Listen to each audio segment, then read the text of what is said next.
আপনাকে আতই দিয়ক না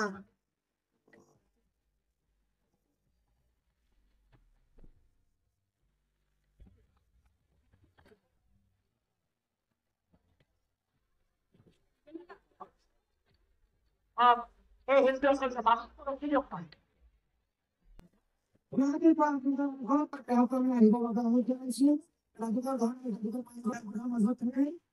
আপনাকে এখন খালি করে দিও কইটুকু আপনার ওইটুকু এখন আছে আপনাকে আওয়াজই করো না দল এই পছন্দ হয়েছে আমার মানে কিছু একটা আমার মানে ঠিক আছে মানে কথা রাখি শুরু রাখে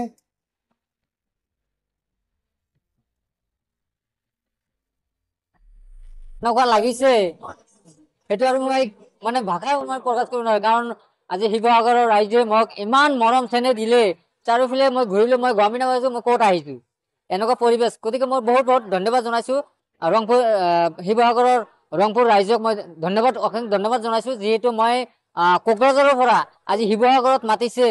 ইয়াৰ কাৰণে আমি যে সকলোৱে আমাক মৰম চেনেহ দিছে, ইয়াৰ কাৰণে মই কৃতজ্ঞ আৰু ধন্যবাদ জনাইছো তেখেতে। যে চুগেলি আচলতে মানুহে জানিব বিচাৰিছে চুগেলি আচলতে কোন হয়। চুগেলি আল্লাহ একফালে মোক দিছে, আনফালে মোক দিয়া নাই, এইটো মোৰ কিন্তু মোৰ ঘৰ বাৰী নাথাকিব পাৰে, কিন্তু চুগেলি এটাই কি যিটো আল্লাহ মোক দিছে এই সম্পদ কোনেও কাঢ়ি ল'ব নোৱাৰে। গতিকে বহুত ভাল লাগিছে মই ইয়াতে আহি, গতিকে অসংখ্য ধন্যবাদ জ্ঞাপন কৰিছো ৰাইজক। চাওঁ মই খেলিবৰ কাৰণে ভাল লাগিব, যিহেতু মই কেতিয়াও খেলা নাই, গতিকে ফিল্ডত এতিয়া মাতিছে এবাৰ চাম। আগতে আহিছিলো কিন্তু আমি প্ৰগ্ৰামত অনুষ্ঠানত মই অংশগ্ৰহণ কৰা নাই, আজি প্ৰথমতে অংশগ্ৰহণ কৰিলো শিৱসাগৰত। হয়, মই অংশগ্ৰহণ কৰিম।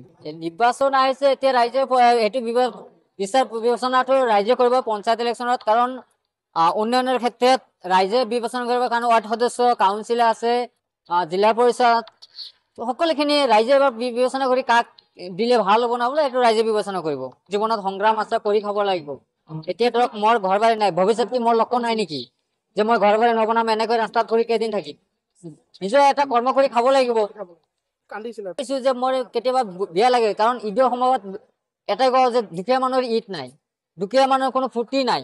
সেইটো মোৰ যে মই যিটো কাম কৰিছিলো সেইটো যদি নিউজ বজালে মই ভাল পালেহেঁতেন, কিন্তু মিছা মিছা বদনাম কৰি আজি এনেকুৱা পৰিস্থিতি হৈছে, আজি নিজে ঘৰত যাব পৰা নাই আজিলৈকেও। আজি মোৰ মাকো মই চাব পৰা নাই, এটা অশান্তিত আছো। সেইকাৰণে মই দুখ লাগিছে কেতিয়াবা। ঈদৰ দিনা আমাক খবৰ লোৱা নাই, কিন্তু যেতিয়া নিৰ্বাচন হয় তেতিয়া মাতিছিলে, মই গৈছো। মই ভাৰতীয় জনতা পাৰ্টিক ভাল পাওঁ আৰু মনৰ আন্তৰিক ভাল পাওঁ কাৰণে আমি তেওঁলোকক আমি সহায় কৰিছিলো। সিহঁতক মোক মাতিছিলে, এতিয়া তেওঁলোকে যদি আমাক সহায় কৰা নাই মামা, তাতে আমি দুখ পোৱা নাই, নকৰিলে আমি কি কৰিম।